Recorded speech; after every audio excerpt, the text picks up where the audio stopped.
તમને શું પ્રોબ્લેમ હતો પેલા? મને કમરનો દુખાવો હતો. કમરનો દુખાવો. કેટલા સમયથી દુખાવો હતો?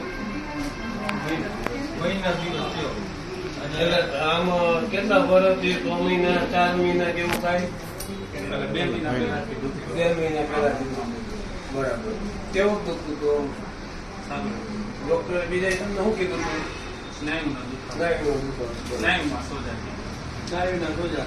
અત્યારે હમણાં તમે આની દવા કેટલા સમયથી ચાલુ છે? શિવમ આયુર્વેદ રાજકોટની 31 એટલે 25 દિવસ જેવું થયું છે ને? બરોબર. હવે એમાં કેટલો રિઝલ્ટ તમને કેવો ફરક લાગે છે? 95% ફરક લાગે છે. બરોબર. અત્યારે દુખાવો કમરનો કેવું કાંઈ છે? કાંઈ નથી. બધો જે પ્રોબ્લેમ હતો એ બધો સોલ્વ થઈ ગયો તમારો? બધો સોલ્વ થઈ ગયો.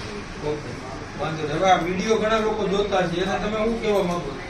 100% શિવમ આયુર્વેદમાં દવા લેવા અવાય કે નહીં? 100%. 100% આવવું જોઈએ. કાંઈ વાત નહીં. આ શિવમ આયુર્વેદાની રાજકોટની ટીમ છે, તો જે કોઈને આવી તકલીફ હોય એના સુધી આ વિડીયોને શેર કરજો. Thank you.